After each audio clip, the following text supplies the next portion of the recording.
ಪ್ರೀತಿಯ ಆತ್ಮೀಯ ಬಂಧುಗಳೇ, ಹೇಗಿದ್ದೀರಾ? ನಿಮಗೆಲ್ಲರಿಗೂ ಮೊದಲು ನಾನು ನಮ್ಮ ಹೃದಯಪೂರ್ವಕ ಧನ್ಯವಾದಗಳನ್ನು ಸಮರ್ಪಿಸ್ತಾ, ಕಲಾ ಮಾಧ್ಯಮ ಚಾನೆಲಲ್ಲಿ ನನ್ನ ಸಂದರ್ಶನ 3 ಭಾಗಗಳಾಗಿ ಪ್ರಸಾರ ಆಯಿತು. ಅದಕ್ಕೆ ಎಣಿಸದೇ ಇದ್ದಂತಹ ನಿಮ್ಮೆಲ್ಲರ ಪ್ರೋತ್ಸಾಹ, ಆಶೀರ್ವಾದ, ಅದನ್ನು ನಾನು ಅಥವಾ ನಿಮ್ಮ ಪ್ರೀತಿ, ಇದನ್ನು ಹೇಗೆ ನಾನು ನಿಮಗೆ ಧನ್ಯವಾದ ಹೇಳಬೇಕು ಅಂತಲೇ ಗೊತ್ತಾಗ್ತಿಲ್ಲ. ಇದೆಲ್ಲ ಆಗೋದಕ್ಕೆ ಮೂಲ ಕಾರಣಕರ್ತರಾದಂತಹ ಕಲಾ ಮಾಧ್ಯಮ ಚಾನಲ್, ಅಂತಹ ಪ್ರಸಿದ್ಧವಾದ, ಅಷ್ಟು ಸಬ್ಸ್ಕ್ರೈಬರನ್ನು ಹೊಂದಿ ಕರ್ನಾಟಕದಲ್ಲೇ ಫೇಮಸ್ ಆಗಿರುವಂತಹ ಕಲಾ ಮಾಧ್ಯಮ ಚಾನಲಿನ ಪರಂ ಸರ್ ಅವರಿಗೆ ನಾನು ಅದು ಹೇಗೆ ಧನ್ಯವಾದಗಳನ್ನು ಹೇಳಬೇಕು ಅಂತ ನನಗೆ ಖಂಡಿತ ಗೊತ್ತಾಗ್ತಿಲ್ಲ. ಪರಂ ಸರ್ಗೆ ನಮ್ಮ ಹೃದಯಪೂರ್ವಕ, ಪ್ರೀತಿಪೂರ್ವಕ ನಮಸ್ಕಾರ ಹಾಗೂ ಧನ್ಯವಾದ. ನಮ್ಮ ಜೀವನ ಚರಿತ್ರೆ ಅಥವಾ ನಮ್ಮ ವಿಷಯ ಪರಂ ಸರ್ಗೆ ಗೊತ್ತಾಗಿ ಅವರು ನಮ್ಮ ಮನೆಗೆ ಬರೋಕ್ಕೆ ನಿರ್ಧಾರ ಮಾಡಿ ನಮಗೆ ತಿಳಿಸಿದಾಗ, ನಮಗೆ ಅವ್ರು ಬಂದು ಏನು ಕೇಳ್ತಾರೋ ಅಥವಾ ಯಾವ ರೀತಿಯಲ್ಲಿ ಸಂದರ್ಶನ ನಡೆಯುತ್ತೋ ನಮ್ಗೆ ಯಾವುದೂ ಅದ್ರ ಬಗ್ಗೆ ಗೊತ್ತಿರಲಿಲ್ಲ. ಒಂಥರ ಭಯ ಅನ್ನೋದಿತ್ತು ಒಳಗಡೆ. ಯಾಕಂದರೆ ನಮಗೆ ಇನ್ನೂ ಅದ್ರ ಬಗ್ಗೆ ಅನುಭವ ಇರಲಿಲ್ಲ, ಅಥವಾ ಅವರು ಯಾವ ರೀತಿ ಕೇಳ್ಬೋದು, ಯಾವ ರೀತಿಯ ಪ್ರಶ್ನೆಗಳನ್ನು ಕೇಳ್ತಾರೆ, ನಾವು ಯಾವ ರೀತಿ ತಯಾರಾಗಬೇಕು ಏನು ಗೊತ್ತಿಲ್ಲ. ನಾವು ಸಾಧಾರಣ ಹೇಗಿದ್ವಿ ಹಾಗೇ ಇದ್ವಿ. ಅವರು ಯಾವತ್ತು ನಿರ್ಧರಿತ ದಿನಾಂಕದಿಂದ ಅವರು ನಮ್ಮ ಮನೆಗೆ ಬಂದರು ದಿನದಂದು.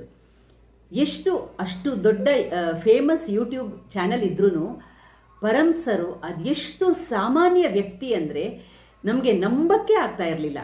ಆ ತರಹದ ಒಂದು ಸಿಂಪಲ್ ಆದ ಒಂದು, ಹಾಗೆ ಅತಿಯಾದ ಪ್ರೀತಿಯಿಂದ ಮಾತಾಡಿಸಿ ಲವಲವಿಕೆಯಿಂದ ಅದೆಷ್ಟು ಚೆನ್ನಾಗಿದ್ರು ಅಂದರೆ ನಮಗೆ ಖಂಡಿತ ಅದನ್ನು ನಂಬಕ್ಕೆ ಆಗಲಿಲ್ಲ.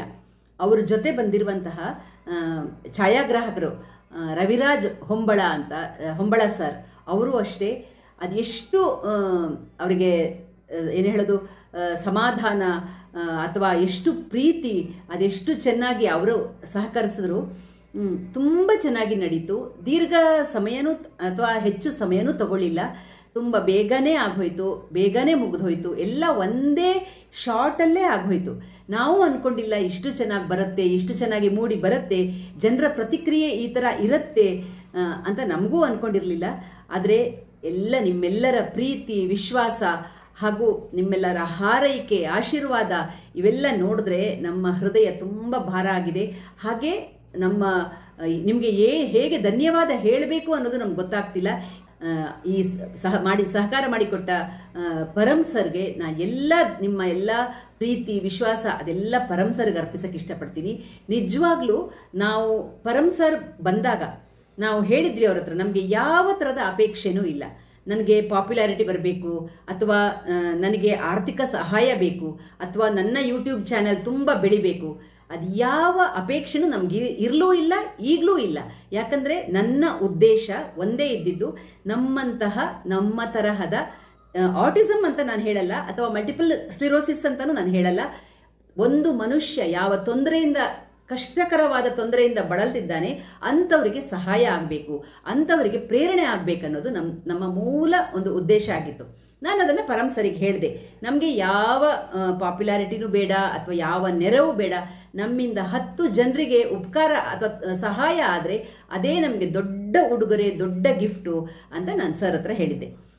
ಅದೇ ರೀತಿಯಾಗಿ ನಮ್ಮ ವಿಡಿಯೋ ಅಂದರೆ ಅಪ್ಲೋಡ್ ಆದಾಗ ಅದಕ್ಕೆ ಬಂದ ನಿಮ್ಮ ಪ್ರತಿಕ್ರಿಯೆ, ನಿಮ್ಮ ಪ್ರೀತಿ, ಇದನ್ನು ನಾವು ಊಹೆ ಮಾಡೋಕ್ಕೂ ಸಾಧ್ಯ ಇಲ್ಲ. 3 ದಿನಗಳಿಂದ ನನಗೆ ಬಂದಿರುವ ಫೋನ್ ಕಾಲ್ಗಳು ನಿಜವಾಗ್ಲೂ ನನಗೆ 1 ನಿಮಿಷ ಸಮಯ ಅನ್ನೋದೇ ಇಲ್ಲ. ಆ ಥರ ನಾನು ಬ್ಯುಸಿಯಾಗಿಬಿಟ್ಟಿದ್ದೀನಿ. ಅಷ್ಟು ಕಾಲ್ಗಳು. ಪರಂ ಸರ್ಗೆ ಪ್ರತಿಯೊಬ್ಬರು ಫೋನ್ ಮಾಡಿ ನನ್ನ ನಂಬರ್ ತಗೊಂಡು, ಅದು ಎಷ್ಟು ಕಾಲ್ ಅಂದರೆ ನನಗೆ ಅದು ಹೇಗೆ ಹೇಳಬೇಕಂತ ಗೊತ್ತಾಗ್ತಿಲ್ಲ. ನನ್ನ ಎಲ್ಲ ಕೆಲಸಗಳನ್ನು ಬಿಟ್ಟು ಅವ್ರಿಗೆ ಉತ್ತರ ಕೊಡ್ತಿದ್ದೀನಿ, ಅವ್ರ ಹತ್ರ ಮಾತಾಡ್ತಿದ್ದೀನಿ, ಗಂಟೆ ಮಾತಾಡ್ತಿದ್ದೀನಿ. ಎಷ್ಟು ನೊಂದ ತಂದೆ ತಾಯಿಗಳು, ನೊಂದ ಅಜ್ಜಿಯಂದಿರು, ಅದೆಷ್ಟು ಜನ ಫೋನ್ ಮಾಡ್ತಿದ್ದಾರೆ, ಹೇಗೆ ನಾವು ಮ್ಯಾನೇಜ್ ಮಾಡೋದು, ನನಗೆ 6 ವರ್ಷದ ಮಗ, ನನಗೆ 10 ವರ್ಷದ ಮಗಳು, ನನಗೆ 10 ವರ್ಷದ ಮಗ ಆಟಿಸಮ್ ಇಂದ ಬಳಲ್ತಿದ್ದಾರೆ, ಈ ಥರ ನೋಡ್ಕೊಳಕ್ ಆಗ್ತಿಲ್ಲ ಮೇಡಮ್, ಹೇಗೆ ಮಾಡಲಿ, ಏನು ಮಾಡಲಿ ಅಂತ. ಅವರಿಗೆ ನಾನು ಉತ್ತರ ಕೊಟ್ಟಾಗ ನನಗೆ ಅದೆಷ್ಟು ಸಮಾಧಾನ ಸಿಕ್ಕಿದೆ ಅಂದರೆ, ನಾನು ಏನು ಯಾರಿಂದನೂ ನಾನು ಏನು ನಿರೀಕ್ಷಿಸ್ತಾನೂ ಇಲ್ಲ, ನನಗೆ ನಿರೀಕ್ಷೆನೂ ಇಲ್ಲ. ಅಂಥದ್ರಲ್ಲಿ ನನ್ನಿಂದ ಇನ್ನೊಬ್ಬರಿಗೆ ಸಹಾಯ ಆಗಬೇಕು, ಇಷ್ಟೇ ನನ್ನ ಉದ್ದೇಶ.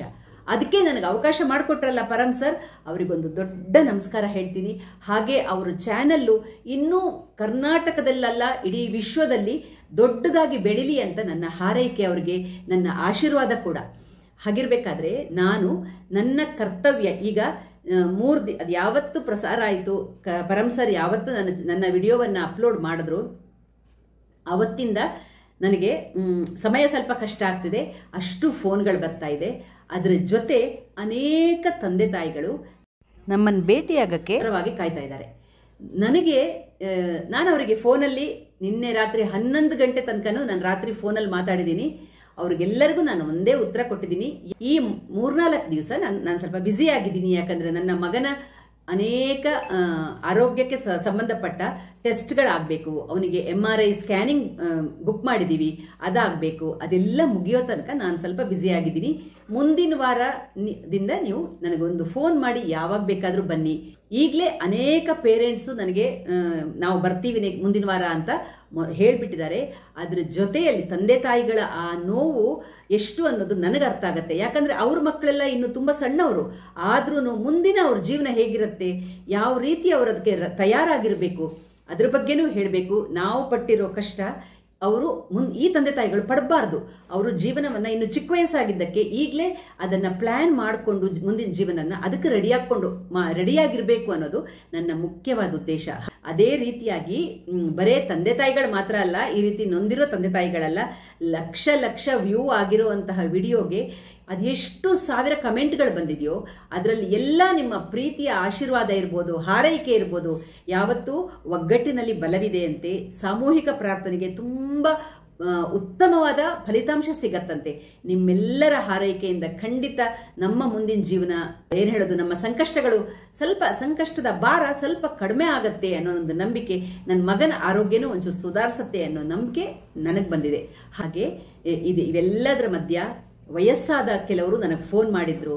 ಅದು ಎಷ್ಟು ಪ್ರೀತಿಯಿಂದ ಮಾತಾಡಿದ್ರು ಅಂದರೆ, ಅವರು ನನಗಿಂತ ದೊಡ್ಡವರು, ನಮಗಿಂತ ವಯಸ್ಸಾದವರು ಫೋನ್ ಮಾಡಿ ಅವ್ರ ಕಣ್ಣಲ್ಲಿ ನೀರು ಹರಿಯತ್ತೆ ಮಾತಾಡಬೇಕಾದ್ರೆ. ಅಷ್ಟು ಪ್ರೀತಿಯಿಂದ ನನಗೆ ಆಶೀರ್ವಾದ ಮಾಡಿದ್ದಾರೆ. ನನ್ನ ನೋವನ್ನು ಅವರ ನೋವು ಅಂತ ಭಾವಿಸ್ಕೊಂಡು ಅವರು ಮಾತಾಡ್ತಿದ್ದಾರೆ. ಇದಕ್ಕಿಂತ ಖುಷಿ ಇನ್ನೇನಿದೆ? ಜನರು ಅಥವಾ ವೀಕ್ಷಕರು ಅಷ್ಟು ಸಹೃದಯ ಇರುವಂತಹ, ಅಷ್ಟು ಪ್ರೀತಿ ಇರುವಂತಹ ನಮ್ಮ ನೋವನ್ನು ಅವರ ನೋವು ಅಂತ ಭಾವಿಸಿ ಪ್ರತಿಕ್ರಿಯೆ ನೀಡಿರುವಂತಹ ಎಷ್ಟು ಜನ ಲಕ್ಷ ವೀಕ್ಷಕರಾಗಿರ್ಬೋದು, ಕಲಾ ಮಾಧ್ಯಮ ಚಾನೆಲ್ನ ಅಭಿಮಾನಿಗಳಾಗಿರಬಹುದು, ಅವರಿಗೆ ನನ್ನ ಕಡೆಯಿಂದ ಅಥವಾ ನನ್ನ ಮಗ ಹಾಗೂ ನನ್ನ ಯಜಮಾನರ ಕಡೆಯಿಂದ ಒಂದು ದೊಡ್ಡ ತುಂಬು ಹೃದಯದ ನಮಸ್ಕಾರಗಳು. ಹೀಗೆ ನಿಮ್ಮೆಲ್ಲರ ಹಾರೈಕೆ ಇರಲಿ. ಹಾಗೆ ಕಲಾ ಮಾಧ್ಯಮ ಚಾನೆಲ್ ಮೇಲೂ ನಿಮ್ಮೆಲ್ಲರ ಹಾರೈಕೆ ಇರಲಿ. ಪರಂ ಸರ್ ಅಂತೂ ಅವ್ರು ಅದೆಷ್ಟು ಕೆಲಸ ಮಾಡ್ತಾರೆ ಅಂದರೆ ನಿಜವಾಗ್ಲೂ ನಮಗೆ ಒಂದು ಮನುಷ್ಯನಿಂದ ಸಾಧ್ಯನಾ ಅದು ಅನ್ಸತ್ತೆ. ಆ ತರಹದ ಕೆಲಸ ಮಾಡ್ತಾರೆ. ಅದ್ರ ಜೊತೆ ಬರೀ ಯೂಟ್ಯೂಬ್ ಒಂದೇ ಅಲ್ಲ, ಅವರು ಉತ್ತಮ ಕಲಾವಿದ. ಅವರು ಇರಬಹುದು, ಅವರ ಹೆಂಡತಿ ಆಗಿರಬಹುದು, ಎಷ್ಟು ಉತ್ತಮ ಕಲಾವಿದರು ಅಂದರೆ, ನನ್ನ ಇಂಟರ್ವ್ಯೂ ಮಾಡಿರೋದಕ್ಕೆ ನಮ್ಗೆ ಗೊತ್ತಾಯಿತು ಅವರದ್ದೊಂದು ನಾಟಕ ಸದ್ಯದಲ್ಲೇ ನಡೀತಾ ಇದೆ ಒಂದು ಕಡೆ ಅನ್ನೋದು ನಮ್ಗೆ ಗೊತ್ತಾಯಿತು. ಹಾಗಾಗಿ ಅವ್ರು ಹೇಳಿದ್ರು ಅವರ ಮನೆಯಲ್ಲಿ ರಿಹರ್ಸಲ್ ನಡೆಯುತ್ತೆ, ಅದಕ್ಕೊಂದು ದಿನ ಬನ್ನಿ, ಮಗನ ಕರ್ಕೊಂಡು ಬನ್ನಿ ಅಂತ ಹೇಳಿದ್ರು. ಅದಕ್ಕೆ ನಮಗೆ ಹೋಗೋಕ್ಕಾಗಲಿಲ್ಲ. ಹಾಗಾಗಿ ನಾಟಕಕ್ಕೆ ಹೋಗೋಣ ಅಂತ ನಿರ್ಧಾರ ಮಾಡಿಬಿಟ್ಟು ನಾನು ಪರಂ ಸರ್ಗೆ ಮೆಸೇಜ್ ಮಾಡಿದೆ. ಸರ್, ನಿಮ್ಮ ನಾಟಕ ಯಾವಾಗ, ಎಲ್ಲಿ ಅಂತ. ಅವರು ನನಗೆ ಅದರ ಪ್ಯಾಂಪ್ಲೆಟ್ ಕಳಿಸಿದ್ರು. ಅದರಲ್ಲಿ ನಾವು ಆನ್ಲೈನ್ ಟಿಕೆಟ್ ಬುಕ್ ಮಾಡ್ಕೋಬೋದಾಗಿತ್ತು. ಆದರೂ ಸರ್ ನನಗೆ ಆಫರ್ ಮಾಡಿದ್ರು, ನಿಮಗೆ ಟಿಕೆಟ್ ಬೇಕಾದರೆ ನಾನು ಮಾಡಿ ಹೇಳ್ತೀನಿ, ತೆಗೆದಿಡ್ತೀನಿ ಟಿಕೆಟು, ತಕ್ಷಣ ನೀವು ಮಾಡಿಲ್ಲ ಅಂದರೆ ಫುಲ್ ಆಗೋ ಚಾನ್ಸ್ ಇದೆ ಅಂತ. ಆಮೇಲೆ ನಾನು ನನ್ನ 6 ಆತ್ಮೀಯರೊಡನೆ, ನಾವು 6 ಜನ ಆತ್ಮೀಯರು ಜೊತೆಲಿ ಹೋದ್ವಿ ನಾಟಕಕ್ಕೆ. ಪರಂ ಸರ್ ನಾವು ಹೇಳಿ, ನಾನು ಅವರಿಗೆ ಟಿಕೆಟನ್ನು ಖರೀದಿ ಮಾಡೋಕ್ಕೆ ಹೇಳಿ, ನಾನು ಅದನ್ನು ಅವರಿಗೆ ದುಡ್ಡು ಕೊಟ್ಟು ಖರೀದಿ ಮಾಡಿ ನಾವು 6 ಜನರು ಆ ನಾಟಕಕ್ಕೆ ಹೋದ್ವಿ. ನಾಗರಬಾವಿಯಲ್ಲಿರುವ ಕಲಾಗ್ರಾಮ ಅಲ್ಲಿ ಆ ನಾಟಕ ಇತ್ತು. ನನ್ನ ತೇಜಸ್ವಿ ಅಂತ ಒಂದು ನಾಟಕ, ಪೂರ್ಣಚಂದ್ರ ತೇಜಸ್ವಿ ಅವ್ರ ಬಗ್ಗೆ, ಕುವೆಂಪು ಅವ್ರ ಮಗ ಪೂರ್ಣಚಂದ್ರ ತೇಜಸ್ವಿ ಅವ್ರ ಬಗ್ಗೆ ಒಂದು ನಾಟಕ ಇತ್ತು. ಅದು ಎಷ್ಟು ಸುಂದರವಾಗಿತ್ತು ಅಂದರೆ, ನಮ್ಮ ಮನಸ್ಸಿನ ಭಾರ ಅನ್ನೋದು ಸುರ್ರಂತ ಇಳಿದು ಹೋಯಿತು. ನಮ್ಗೆ ಈ ತರ ತೊಂದರೆ ಇದೆ, ನಮ್ಮ ಮನೆಯಲ್ಲಿ ಅಥವಾ ನಮ್ಗೆ ಈ ತರ ಪ್ರಾಬ್ಲಮ್ಗಳೆಲ್ಲ ಇದೆ ಅನ್ನೋದು ನನಗೆ ಯಾವುದು ಆ ಸಮಯದಲ್ಲಿ ನೆನಪು ಬಿಟ್ಟು ಏನೂ ಬರಲಿಲ್ಲ. ಅಷ್ಟು ಸಮಾಧಾನ ಮನಸ್ಸಿಗೆ. ನಾವು 6 ಜನ ಜೊತೆಲಿ ಹೇಗೆ ಹೋಗಿದ್ವಿ, 6 ಜನರು ಅಷ್ಟು ಖುಷಿ ಪಟ್ವಿ, ಅಷ್ಟು ನಮಗೆ ಮಾನಸಿಕ ತೃಪ್ತಿ ಆಗಿರಬಹುದು.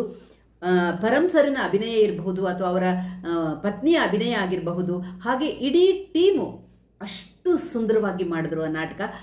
ನಿಜವಾಗ್ಲೂ ನಾವು ಆ ನಾಟಕಕ್ಕೆ ಹೋಗಿ ಅದನ್ನ ನೋಡಿ ಅದರ ಸ್ವಾದವನ್ನ ಅನುಭವಿಸಿ ಅಷ್ಟು ಖುಷಿ ಪಟ್ವಿ. ಆ ಅವಕಾಶ ಮಾಡಿಕೊಟ್ಟಿದ್ದಕ್ಕೆ ಪರಂಸರಿಗೆ ಇನ್ನೊಮ್ಮೆ ನಾನು ಧನ್ಯವಾದಗಳನ್ನ ಹೇಳ್ತಾ ಇದ್ದೀನಿ. ಅಷ್ಟು ಉತ್ತಮವಾದ ನಾಟಕ, ಅಷ್ಟು ಉತ್ತಮ ಅಭಿನಯ ಪರಂಸರ್ದಿರ್ಬೋದು, ಪರಂಸರ್ನ ಪತ್ನಿ ಸವಿತಾ ಮೇಡಮ್ ಆಗಿರ್ಬೋದು, ಅಥವಾ ಫುಲ್ಲು ಕಲಾ ಮಾಧ್ಯಮ ತಂಡ ಅದು ಅಷ್ಟು ಸುಂದರವಾಗಿ ಅಭಿನಯಿಸಿದ್ದಾರೆ. ಎಷ್ಟೋ ವರ್ಷಗಳ ನಂತರ ನಾವು ಆ ನಾಟಕವನ್ನು ನೋಡಿದ್ರೂ ನಮಗೆ ಮನಸ್ಸಲ್ಲಿ ಅದು ಕೊನೆ ತನಕ ಉಳಿಯುವಂತಹ ಅಭಿನಯ ಅಷ್ಟು ಚೆನ್ನಾಗಿತ್ತು. ನಿಜವಾಗ್ಲೂ ನಾನು ಹೇಗೆ ಧನ್ಯವಾದ ಹೇಳಿ ಪರಂ ಸರ್ಗೆ ಅನ್ನೋದೇ ಗೊತ್ತಾಗ್ತಿಲ್ಲ. ಅದೆಷ್ಟು ಹೇಳಿದ್ರು ಕಡಿಮೆನೇ ಅಂತ ಹೇಳ್ಬೋದು. ಹಾಗೆ ನಿಮ್ಮೆಲ್ಲರ ಪ್ರೀತಿ ವಿಶ್ವಾಸನೂ ಅಷ್ಟೇ. ಅದಕ್ಕೆ ಹೇಗೆ ನಾನು ಧನ್ಯವಾದ ಹೇಳಬೇಕು ಅಥವಾ ನಾನು ಹೇಗೆ ನನ್ನ ಮನಸ್ಸಿನ ಭಾವನೆಯನ್ನು ವ್ಯಕ್ತಪಡಿಸಬೇಕು ಅನ್ನೋದೇ ನನಗೆ ಗೊತ್ತಾಗ್ತಿಲ್ಲ. ನಿಜವಾಗ್ಲೂ ನಿಮ್ಮೆಲ್ಲರಿಗೂ ನಾನು ಶಿರಸಾಷ್ಟಾಂಗ ನಮಸ್ಕಾರಗಳನ್ನು ಹೇಳ್ತೀನಿ. ಹಾಗೆ ಅದ್ರ ಜೊತೆ ಪರಂ ಸರ್ಗೂ ಇನ್ನೊಮ್ಮೆ ಧನ್ಯವಾದಗಳನ್ನು ಹೇಳ್ತಾ ಹೀಗೆ ಸಪೋರ್ಟ್ ಮಾಡ್ತಾ ಇರಿ. ನಿಮ್ಮೆಲ್ಲರ ಆಶೀರ್ವಾದದಿಂದ ನಮ್ಮ ತೊಂದರೆಗಳ ಭಾರ ಕಡಿಮೆ ಆಗ್ಬೋದು. ಯಾಕಂದ್ರೆ ನಿಮ್ಮ ಆಶೀರ್ವಾದದ ಒಂದು ರಕ್ಷೆ ನಮ್ಮನ್ನು ಕಾಪಾಡಬಹುದು. ಹಾಗೆ ನಾನು ಮುಂದಿನ ದಿನಗಳಲ್ಲಿ ನಿಮಗೆ ಈ ಥರ ತೊಂದರೆ ಇರುವ ಮಕ್ಕಳ ತಂದೆ ತಾಯಿಗಳಿಗೆ ಕೆಲವು ಮಾಹಿತಿಗಳನ್ನು ತಿಳಿಸ್ಬೇಕು. ಅದನ್ನು ಮುಂದಿನ ವಿಡಿಯೋಗಳಲ್ಲಿ ತಿಳಿಸ್ತೀನಿ ಅಂತ ಹೇಳ್ತಾ ನಿಮ್ಮೆಲ್ಲರ ಪ್ರೀತಿ, ಪ್ರೋತ್ಸಾಹ, ಆಶೀರ್ವಾದ ಹಾಗೂ ಬೆಂಬಲ ಇವೆಲ್ಲವುಗಳಿಗೆ ಇನ್ನೊಮ್ಮೆ ನಾನು ನಾವೆಲ್ಲರೂ ಚಿರಋಣಿಯಾಗಿರ್ತೀವಿ ಅಂತ ಹೇಳ್ತಾ ಪರಂ ಸರ್ಗೆ ನನ್ನ ಮನಪೂರ್ವಕ, ಹೃದಯಪೂರ್ವಕ ಧನ್ಯವಾದಗಳನ್ನು ಹೇಳ್ತಾ ಸಿಗೋಣ ಮುಂದಿನ ವಿಡಿಯೋದಲ್ಲಿ. ಅಲ್ಲಿ ತನಕ ರಾಯರು ನಿಮ್ಮೆಲ್ಲರನ್ನ ಚೆನ್ನಾಗಿಟ್ಟಿರ್ಲಿ ಅಂತ ಪ್ರಾರ್ಥಿಸ್ತಾ ಸಿಗೋಣ. ಧನ್ಯವಾದಗಳು. ನಮಸ್ಕಾರ.